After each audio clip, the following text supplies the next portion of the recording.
오늘 주일 예배 오신 여러분, 주님의 이름으로 사랑합니다. 아멘. 우리 옆에 분과 반갑게 인사합니다. 주님의 이름으로 사랑합니다. 또 함께 축복하겠습니다. 주님의 이름으로 축복합니다. 아멘. 요즘 우리는 뉴스를 보면요, 우리나라나 아니면 세계 곳곳에서 어떤 불의의 사고나 전쟁으로 인해서 아니면 홍수나 산불 아니면 지진과 같은 또 재난, 자연재해로 인해서 많은 사람들이 이렇게 다치거나 아니면 죽는 그런 안타까운 소식들을 자주 접하게 됩니다. 그러면 여러분, 그런 소식들을 접하면 어떤 생각이 드십니까? 무슨 생각을 하게 됩니까? 물론 각자 여러 가지 생각이 들겠죠. 가장 먼저 어떻게 그런 일이 일어날 수 있을까? 정말 안타깝고 마음이 아프다는 긍휼한 그런 마음이 들 것입니다. 그리고 더 나아가서 이런 생각을 하는 분들도 계시겠죠. 아마 왜 저런 일이 생겼을까? 아마 그들에게 무슨 잘못이 있으니까 그런 일이 생기지 않았을까? 또 이렇게 보는 그런 사람들도 있습니다. 또는 아예 대놓고 이렇게 또 말하겠죠. 하죠. 그들이 그런 재난을 당한 것은 다 자신들의 죄 때문이다, 하나님의 심판이다, 이렇게 또 말하는 분들도 있습니다.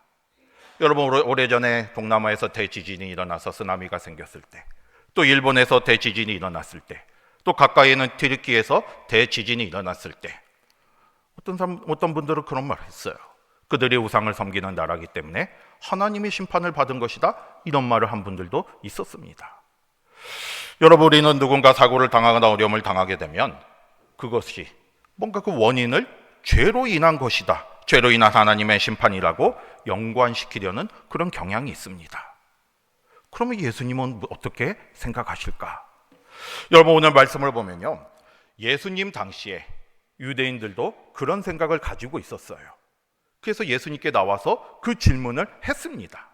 여러분, 1절 말씀을 같이 보겠습니다. 1절 같이 볼게요. 시작.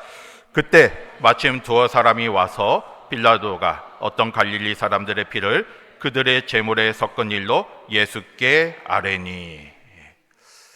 유대인 두어 사람이 예수님께 찾아와서 예루살렘 성전에서 있었던 한 사건을 질문을 합니다. 무슨 일이 있었냐면, 이 갈릴리에서 온 사람들이 예루살렘 성전에서 제사를 드리면서 제물을 드리고 있었어요. 그때 로마 총독이 누구였습니까? 빌라도였죠. 빌라도가 보낸 로마 군사들이 이 예루살렘 성전을 급습해서 제사를 드리고 있는 수많은 갈릴리 사람들을 죽였어요. 여기 다른 기록에 보면 한 수천 명 정도 이때 학살을 당했다고 합니다. 그러니까 이들이 흘린 피가 그들이 드린 제물과 섞였다는 거죠. 여러분, 당시 이스라엘은 로마 제국의 식민지 생활을 하고 있었습니다. 그러다 보니까 곳곳에서 독립을 쟁취하기 위해서 무력 항쟁이 일어났어요. 특히 이 갈릴리 지방에서 그런 항쟁이 자주 일어났는데, 이 로마는 무력 항쟁이 일어날 때마다 무력으로 진압을 했습니다. 그런데 이전에도 지금 갈릴리에서도 다시 한번 큰 항쟁이 일어났는데, 그 항쟁을 일으켰던 사람들이 절기가 되니까 예루살렘 성전에 와서 제사를 드리게 되었어요. 그런데 그 사실을 알게 된 빌라도가, 로마 총독인 빌라도가 군사들을 보내서 그 항쟁을 일으켰던 갈릴리 사람들을 그 성전에서 죽인 겁니다. 그래서 수많은 사람들이 그때 죽임을 당하게 돼요. 이게 지금 이 사건을 이야기하는 거예요. 예수님께 와서 이 사건을 이야기하고 있습니다. 여러분, 지금 유대인 두어 사람이 예수님께 이 사건을 이야기한 의도가 무엇이겠습니까? 그들의 마음속에는, 그들뿐만 아니라 당시 유대인들은 어떤 죽음이나 질병과 같은 어떤 불행한 일이 생길 때 이거는 자신의 죄로 인한 하나님의 징계나 심판으로 생각을 했습니다. 우리는 이 유대인들의 사상을 욥기를 통해서 잘 알 수가 있죠. 욥이 어려움과 고난을 당할 때 욥의 친구들이 와서 무슨 말을 했습니까? 위로하고 이런 말이 아니라, 욥에게 죄와 잘못이 있기 때문에 네가 지금 징계를 당한다, 고난을 당한다면서 욥을 정죄했어요. 그게 유대인들의 생각이었습니다. 이게 지금 예수님을 찾아온 이 유대인들도 그걸 얘기하는 거예요. 이 갈릴리 사람들의 죽음이 바로 그들의 죄가 있어서 지금 예루살렘 성전에서 죽은 거 아니냐, 이거를 지금 예수님께 말하면서 예수님은 이 죽음에 대해서 어떻게 생각하시는지 그걸 알고자 한 거고요. 아마 그들의 마음속에는 이게 분명히 하나님의 심판이다, 죄로 인한 하나님의 심판이라는 걸 확인받고 싶은 마음이 있었기 때문에 지금 그 문제를 예수님께 질문을 한 거예요. 그런데 여러분, 예수님은 이 질문에 대해서 어떻게 대답을 하십니까? 오늘 이 예수님의 대답을 통해서 오늘 우리에게 주시는 하나님의 뜻과 은혜를 나누는 이 시간이 되기를 바랍니다. 첫 번째로 우리가 생각할 거는요, 예수님께서 무슨 말씀을 하시냐면, 이런 재난을 볼 때, 다시 말해서 다른 사람들의 고난을 볼 때, 그걸 가지고 정죄하기보다는 자신의 모습을 먼저 돌아보라는 거예요. 여러분, 2절 말씀 한번 보겠습니다. 2절 말씀, 예수님이 뭐라고 대답하셨는지 2절 보겠습니다. 시작. 해 받음으로 다른 모르는 갈릴리 사람보다 죄가 더 있는 줄 아느냐. 아멘. 예수님께서 뭐라고 대답하셨습니까? 이 갈릴리 사람들이 이렇게 해를 받은 것은, 다시 말해서 변을 당하는 것, 죽임을 당한 것이, 이 죽임을 당한 갈릴리 사람들이 다른 모든 갈릴리 사람들보다 더 죄가 크기 때문이라고 생각하느냐, 이렇게 지금 반문을 하고 있는 거예요. 예수님의 이 반문 속에는 어떤 의미가 있습니까? 그렇지 않다는 거죠. 여러분, 3절에도 예수님이 분명히 말씀하셨잖아요. 아니라고 말씀하셨어요. 다시 말해서 이 갈릴리 사람들이 죽임을 당한 것은 그들이 큰 죄가 있어서 죽임을 당한 것이 아니라고 분명히 말씀하고 있습니다. 그러면서 예수님은 또 한 사건을 말씀하고 있습니다. 예루살렘에서 있었던 사건을 덧붙여서 말씀하고 있어요. 무슨 일이 있었습니까? 4절 같이 보겠습니다. 4절 같이 볼게요. 시작. 또 실로암에서 망대가 무너져 치어 죽은 18사람이 죄가 더 있는 줄 아느냐. 아멘. 당시 예루살렘에서요, 그 실로암 그 수록가에 망대가 있었는데 그 망대가 무너져 가지고 18명이 죽는 사건이 있었습니다. 실로암으로 이렇게 흐르는 수로를 만드는데 그 수로를 지키해서 망대를 세웠어요. 망대가 뭔지 아시죠? 탑 같은 거 높이 세우는, 이게 감시 초소를 세운 거예요. 그런데 이 망대가 왜 무너졌는지는 모르지만 이 망대가 무너진 겁니다. 그래서 그 망대에 있던 사람들과 망대 밑에 있던 사람들이 다 죽게 된 거예요. 몇 명이나 죽었습니까? 18명이나 죽게 되었어요. 그래서 예수님은 이 사건을 말씀하시면서, 그러면 이 실로암 망대가 무너져서 죽은 18명의 사람이 다른 예루살렘에 있는 사람들보다 더 죄가 많다고 생각하느냐? 이렇게 질문을 하신 거예요. 반문을 하신 거죠. 예수님이 이 질문을 하시는 의도는 뭐겠습니까? 결국은 그렇지 않다는 거죠. 여러분, 5절에도 말씀하잖아요. 그렇지 않다는 거예요. 그들이 죄가 있어서 그렇게 죽은 게 아니라는 걸 예수님께서 지금 분명하게 말씀하고 있습니다. 당시 유대인들이 이 갈릴리 사람들의 죽음이나 아니면 실로암 망대가 무너져서 죽은 사람들을 보면서 그들이 죄가 있기 때문에 그 죄로 인한 하나님의 심판을 받은 것이다, 이렇게 생각하고 있었는데 예수님은 그런 생각이 옳지 않다고 단호하게 지금 말씀을 하시면서 이런 재난을 인과응보적인 관점으로 보지 말라고 말씀하시는 거예요. 죄가 있기 때문에 지금 너희들이 그런 심판을 받는 거다, 이런 생각으로 보지 말라고 말씀하고 있어요. 그러면 예수님이 말씀하신 의도가 무엇이겠습니까? 우리는 여기서 예수님의 그 말씀의 의도를 3절과 5절을 통해서 알 수가 있어요. 똑같이 말씀하셨어요. 3절만 같이 보겠습니다. 3절 볼게요. 시작.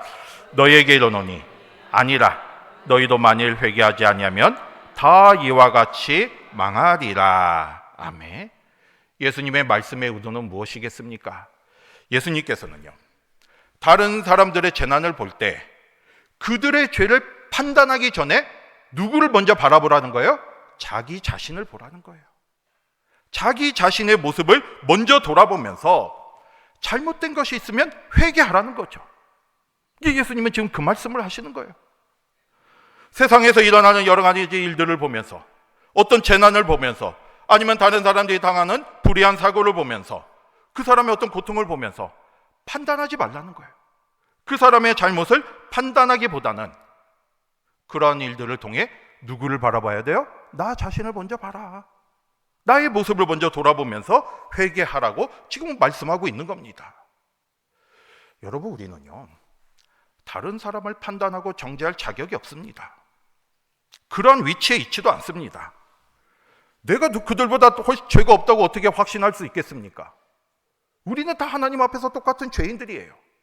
그리고 오히려 내가 그들보다 더 많은 죄가 있을 수도 있습니다. 그런데 내가 어떻게 다른 사람을 판단하면서 죄 때문에도 그런 심판을 받은 것이다, 이렇게 쉽게 말을 할 수가 있겠습니까? 그렇게 말을 한다는 자체는 그 마음속에 나는 너보다 죄가 없다는 교만한 마음이 있기 때문이에요. 그렇게 하지 말라는 거예요. 예수님께서는 지금 말씀하신 거는 자신의 눈 속에 있는 들보는 보지 못하면서 다른 사람의 눈에 있는 티끌을 가지고 정죄하지 말라는 말씀이에요. 이런 모습을 보면서 죄가 있어서 그런 거야, 하나님의 심판을 받아서 그런 거야, 이런 판단을 하지 말고, 왜냐하면 거기에는 하나님의 다른 뜻이 있을 수도 있잖아요. 우리가 바라볼 거는 그걸 통해서 나의 모습을 보라는 거예요. 나도 그런 일이 있을 수 있다, 나에게도 그런 일이 생길 수 있다는 생각을 하면서 두렵고 떨리는 마음으로 자신의 모습을 돌아보라는 예수님의 말씀입니다. 여러분, 우리는 모든 일을 통해 우리에게 주시는 하나님의 뜻을 생각해야 돼요. 그러니까 이런 일들을 보면서도 오늘 말씀처럼 나의 모습을 돌아보고 주님 앞에 회개하며 나아가는 저와 여러분이 되시기를 바랍니다. 그러면 두 번째로 예수님께서 오늘 말씀을 통해서 무슨 말씀을 하셨습니까? 우리의 삶 속에 회개의 열매를 맺을 것을 말씀하고 있어요. 여러분, 이렇게 자신을 돌아보며 회개할 것을 말씀하신 예수님께서는요, 바로 이어서 비유를 말씀하셨어요. 6절부터 비유를 말씀하십니다. 이 비유는 앞의 내용과 이어지는 내용이죠. 우리가 포도원에 심겨진 무화과 나무의 비유라고 보통 말하는데 회개의 열매를 맺을 것을 말씀하고 있죠. 여러분, 이 비유의 내용이 어떤 내용입니까? 어떤 사람이요? 포도원 주인이죠. 포도원 밭의 주인이 자신의 포도원 밭에 무슨 나무를 심었습니까? 무화과 나무를 심었어요. 근데 이 무화과 나무를 심고 심은 지 꽤 돼서 이제 이 무화과 나무가 잘 자라게 되었죠. 그런데 이제 열매를 맺을 때가 되었습니다. 처음부터 열매를 구한 게 아니라 이 무화과 나무가 잘 자라서 이제 열매를 맺을 때가 됐어요. 그래서 이제 열매를 맺기를 기다렸는데 그 시점이 되었는데 오늘 말씀해 보면요, 3년이 지나도록 열매를 맺지 못하는 거예요. 지금 열매를 맺기를 기다리고 있는데 열매를 맺지 못하고 있습니다. 그러니까 이 포도원 주인이 이 포도원을 관리하는 포도원 지기에게 뭐라고 이야기했습니까? 7절 같이 보겠습니다. 7절 같이 볼게요. 시작. 포도원 지기에게 이르되 내가 열매를 구해되 얻지 못하니 찍어버리라. 어찌 땅만 버리게 하겠느냐. 여러분, 이 포도원 주인이 포도원을 관리하는 포도원 지기에게 뭐라고 했습니까? 3년 동안 내가 기다렸는데 이 무화과 나무가 열매를 맺지 못하는구나. 그러면서 뭐라고 했습니까? 찍어버리라고 했어요. 어찌 땅만 버리게 하겠느냐 말하면서 찍어버리라고 분명하게 말씀하셨습니다. 여러분, 이 비유에서 우리는 포도원 주인이 누구라고 생각하십니까? 포도원 주인은 하나님이신 거예요. 포도원 지기, 포도원을 관리하는 포도원 지기는 누굽니까? 예수님이시고요. 그러면 여기에 심겨진 무화과 나무는 누구겠습니까? 성도들이죠. 바로 저와 여러분을 의미하고 있습니다. 그러면 이 무화과 나무가 맺어야 할 열매가 무엇이겠습니까? 바로 오늘 말씀의 제목처럼 회개의 열매예요. 물론 다른 열매도 많이 있지만 오늘 이 예수님의 비유 말씀은 앞에 1절에서 5절과 이어지는 말씀이기 때문에 회개를 말씀하면서 이 비유를 말씀하셨잖아요. 회개의 열매를 맺을 것을 강조하고 있는 말씀이죠. 여러분, 우리는 여기서 먼저 주인의 마음을 한번 생각하시기를 바랍니다. 여러분, 이 무화과 나무가요, 어느 밭에 심겨졌습니까? 포도밭에 심겨졌어요. 포도원에 심겨졌습니다. 포도원 밭에는요, 보통 무화과 나무를 심지 않습니다. 뭘 심어야 돼요? 포도를 심어야죠. 포도나무를 심어야 하는데 이 포도원 밭에 무화과 나무를 심은 거는 이 포도원 주인이 그만큼 이 무화과 나무를 사랑하고 있다는 거죠. 뭔가 이 무화과 나무를 특별하게 생각하기 때문에 이 포도원 밭에 포도나무를 심지 않고 무화과 나무를 심은 거예요. 특별한 사랑과 관심이 있었기 때문에 무화과 나무를 심었습니다. 그러면 이 포도원 주인이 이 무화과 나무를 심은 이유가 뭐겠습니까? 그걸 통해서 뭘 얻기를 원한 거예요? 열매를 맺기 원한 거죠. 열매를 기다렸어요. 그래서 열매를 바라면서 각별한 관심 속에 자랐는데 열매를 맺을 때가 되었지만 열매를 맺지 못하고 있었습니다. 그게 문제였죠. 아무런 열매를 맺지 못하니까, 오랫동안 기다려도 열매를 맺지 못하니까 결국에는 무화과 나무를 찍어버리라 이렇게 말을 하게 된 겁니다. 여러분, 여기서 말하는 이 무화과 나무는요, 1차적으로 유대인을 말하고 있습니다. 여러분, 유대인들이요, 하나님의 특별한 사랑을 받았잖아요. 모든 민족 중에서 특별한 택함을 받아서 하나님의 택함받은 민족이 되었습니다. 그러면 하나님이 유대인 민족을 바라본 것은 바로 그 유대 민족이 하나님의 뜻을 깨닫고 하나님의 뜻대로 살아가기를 원하고 계셨습니다. 그런데 그들은 하나님의 뜻을 깨닫지 못했죠. 율법을 기준으로 오히려 다른 사람을 판단하고 정죄하는 그런 삶을 살았습니다. 오랫동안 하나님께서 기다리셨어요. 열매 맺기를 바라셨습니다. 그래서 여러 선지자를 통해서 하나님의 말씀을 선포하고 기다렸어요. 그럼에도 그들은 열매를 맺지 못했습니다. 회개하지 않았어요. 그럴 때는 결국에는 찍어버림을 받게 되는 거죠. 하나님의 정죄의 심판을 받게 되는 겁니다. 이게 지금 그 말씀을 하시는 거예요. 그리고 더 나아가서 이 무화과 나무는 지금 우리를 말하고 있습니다. 저와 여러분이 바로 이 포도밭에 심겨진 무화과 나무가 되는 거죠. 여러분, 우리도 하나님의 특별한 사랑을 받아서 하나님의 택함을 받고 하나님의 자녀가 되었습니다. 그러면 지금 하나님께서 우리에게 원하시는 모습이 무엇이겠습니까? 오늘 말씀처럼 이 무화과 나무가 열매를 맺기를 기다리는 것처럼 하나님께서는 우리가 회개의 열매를 맺기를 기다리고 계시는 거예요. 여러분, 회개는요, 우리가 하나님 앞에 바른 모습으로 나아가는 겁니다. 내가 주님 앞에 섰을 때, 주님의 말씀에 나를 비추어 봤을 때 잘못된 모습이 있다면 그거를 깨닫고 주님 앞에 바른 모습으로 나아가는 거죠. 그러니까 회개는요, 우리가 하나님 나라에 들어가기 위한 필수적인 조건이 되는 겁니다. 여러분, 인터넷으로 우리가 이렇게 어떤 사이트에 이렇게 회원 가입을 하게 되면요, 여러 항목을 이렇게 기입을 해야 돼요. 그런데 이렇게 뭐 이름도 쳐야 하고 주소도 넣어야 하고 뭐 주민등록번호도 넣어야 하는데, 그런 걸 보면 어떤 거 이렇게 보면 필수라고 써 있고요, 또 어떤 이렇게 항목을 보면 옆에 뭐라고 써 있습니까? 선택이라고 써 있습니다. 그럼 뭐가 필수가 되겠습니까? 뭐 아이디나 비밀번호나 이름이나 주민등록번호나 아니면 주소, 전화번호, 이런 거는 필수적인 조건이 돼요. 그 중에 하나라도 빠뜨리면 회원 가입이 되지 않습니다. 그 사이트에 들어갈 수가 없어요. 그런데 이제 선택은 어떤 생일이나 기념일이나 아니면 뭐 직업 같은 걸 적으라고 하죠. 근데 그건 안 적어도 회원 가입이 됩니다. 선택이기 때문에. 여러분, 회개는요, 우리가 구원을 받고 하나님 나라에 들어가기 위한 필수적인 조건이겠습니까? 선택이겠습니까? 필수적인 조건이에요. 회개하지 않으면 들어갈 수가 없습니다.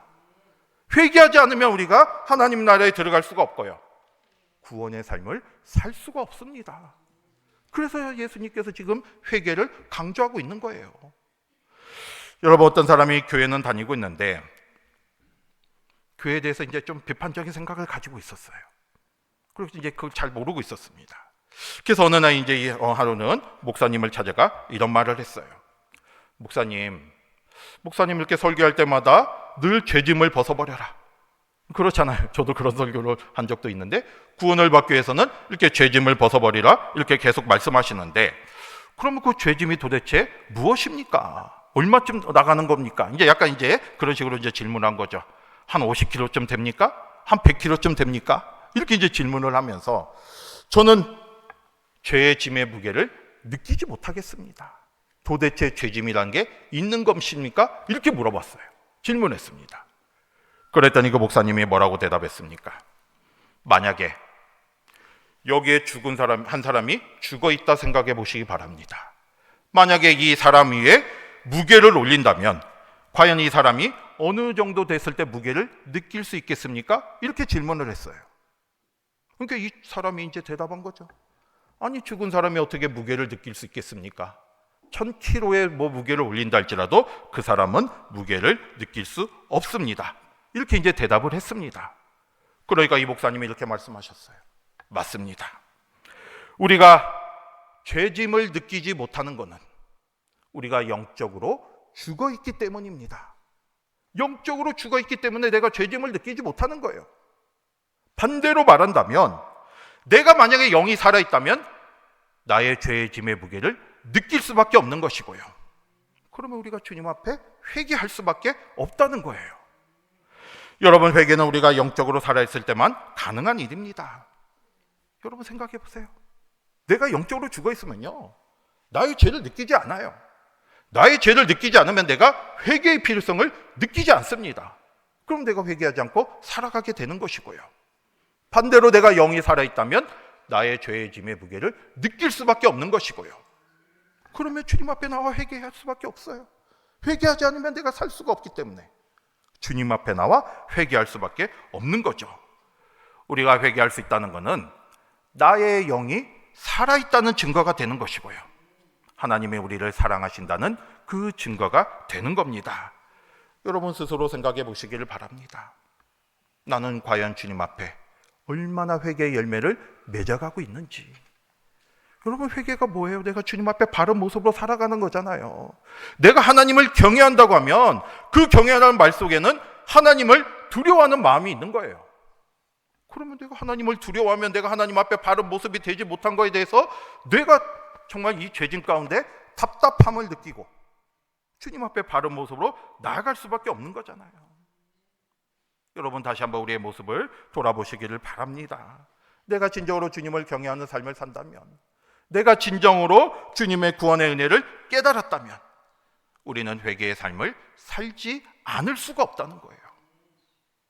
이 시간 각자의 모습을 돌아보면서 나의 영적인 상태를 바라보면서 나는 과연 주님 앞에 얼마나 회개의 열매를 맺고 있는지를 돌아보시면서 주님 앞에 더 회개의 삶을 살아가는 저와 여러분이 되시기를 바랍니다. 그 다음에 세 번째로 생각해 볼 수 있는 것은 이 예수님의 말씀의 비유를 통해서, 비유의 말씀을 통해서 우리가 회개의 열매를 맺지 못한다면 반드시 하나님의 심판이 있다는 사실이에요. 여러분, 오늘 예수님께서 비유 말씀을 통해서 어떤 일이 있었습니까? 이 포도원 주인이 포도원 지기에게 무화과 나무를 찍어버리라 이렇게 말씀했을 때 이 포도원 지기가 뭐라고 대답했습니까? 무슨 말을 했습니까? 8절 9절 같이 보겠습니다. 8절 9절 볼게요. 시작.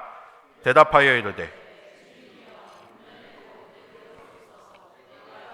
하고 걸음을 주니니 이후에 만일 열매가 열면 좋거니와 그렇지 않으면 찍어버리소서 하였다 하시니라. 아멘. 여러분, 이 포도원 지기가요, 포도원 무화과 나무를 찍어버리라고 이렇게 했을 때 뭐라고 했습니까? 1년만 기다려 달라는 거예요. 내가 다시 한번 이 걸음을 주고 또 땅도 잘 돌보면서 열매를 맺도록 해보겠다는 거죠. 1년만 기다려 달라. 만약에 그래서 9절 말씀처럼 열매가 열리면 좋고요. 그런데 그렇지 않으면 어떻게 한다고 했습니까? 그때 가서 찍어버리라 이렇게 말씀을 한 겁니다. 여러분, 여기서 포도원 지기가 누구라고 했습니까? 예수님이라고 했잖아요. 바로 이 예수님께서 이렇게 우리를 위해서 중보하고 계신다는 거죠. 하나님의 심판은 지금 예수님의 중보로 인해서 유예가 되고 있는 거예요. 여러분, 우리가 만약에 죄로 인했을 때 하나님이 즉시 심판한다고 생각해 보세요. 그러면 우리는 그 심판에서 자유로울 수 있는 사람은 아무도 없습니다. 다 죄가 있잖아요. 그런데 우리가 지금 살 수 있는 거는 바로 예수님께서 오늘 이 말씀처럼 하나님의 심판을 유예시키고 있기 때문이죠. 조금만 기다려달라. 내가 변화시키겠다. 내가 열매를 맺게 하겠다. 내가 회개할 수 있도록 하겠다. 이렇게 말씀하면서 하나님의 심판을 유예시키고 있는 겁니다. 그러면 우리가 지금 죄 가운데 살 수 있는 거는요, 우리가 지금 죄인이지만 살아갈 수 있는 거는 우리의 삶이 의로워서가 아니라 하나님께서 정말 우리의 심판을 하실 때 예수님께서 이렇게 중보하면서 하나님이 그걸 유예시켰기 때문이에요. 기다리고 계시기 때문이에요. 우리가 회개하기를 기다리고 계시기 때문이에요. 그런데 여러분, 오늘 9절 말씀을 자세히 보세요. 그게 영원하지 않다는 거예요. 이 유예 기간이 영원하지 않습니다. 1년만 기다리라고 했잖아요. 한계가 있다는 거죠. 이게 언젠가는 반드시 심판의 날이 있다는 사실입니다. 여러분, 우리가 회개치 않고 계속해서 죄 가운데 살아간다면요, 반드시 하나님의 심판이 있습니다. 여러분, 우리는 이 3절과 5절 말씀, 예수님께서 뭐라고 말씀하셨습니까? 너희도 만일 회개하지 아니하면 다 이와 같이 망하리라. 이 말씀을 두렵고 떨리는 마음으로 받으시길 바랍니다. 회개하지 않으면요, 우리도 망할 수밖에 없다는 거예요. 하나님의 심판을 받을 수밖에 없습니다. 나는 구원받은 하나님의 백성이다, 나는 구원받은 하나님의 자녀다, 이런 생각만 가지고 막연하게 그냥 내 마음대로 살아간다면, 입술로는 내가 하나님의 백성이라고 고백하는데, 내가 하나님의 자녀라고 내가 말은 하는데, 세상 속의 나의 삶은 전혀 구원받은 하나님의 백성의 모습이 아니라면, 그런 모습으로 어떻게 우리가 하나님 나라에 들어갈 수 있겠습니까? 하나님의 백성이라면 하나님의 백성다운 삶이 돼야 한다는 것이고요, 그러기 위해서는 우리의 삶 속에 오늘 말씀처럼 회개의 열매가 맺어져야 돼요. 여러분, 회개가 뭡니까? 회개가 그냥 주님 앞에 나와서 주님 잘못했습니다, 주님 용서해 주십시오, 입술로만의 고백이 아니고 나의 삶이 변화가 돼야 돼요. 내가 예수님을 알기 전에 나의 모습이 이제는 예수님을 알고 내가 주님의 뜻을 깨닫고 변화되는 모습으로 나아가야 합니다. 그게 바로 회개의 열매예요. 삶의 변화가 일어나야 돼요. 회개의 열매가 있어야 합니다. 여러분, 누가복음 12장을 보면요, 우리가 지금 13장을 봤는데 바로 앞장 12장에 보면 예수님께서 어리석은 부자의 비유를 말씀하셨잖아요. 하나님의 뜻을 깨닫지 못하고 그냥 세상의 소망을 두고 살아가는 부자가 있었습니다. 그래서 많은 수확을 거두었어요. 그래서 막 이 수확을 막 이렇게 넣을 창고를 많이 졌습니다. 얼마나 뿌듯하겠습니까? 그래서 이 부자가 이렇게 이제 쭉 넣으면서 이제 앞으로 내가 평안하게 살 것이다, 이렇게 이제 혼자 생각을 하게 되었어요.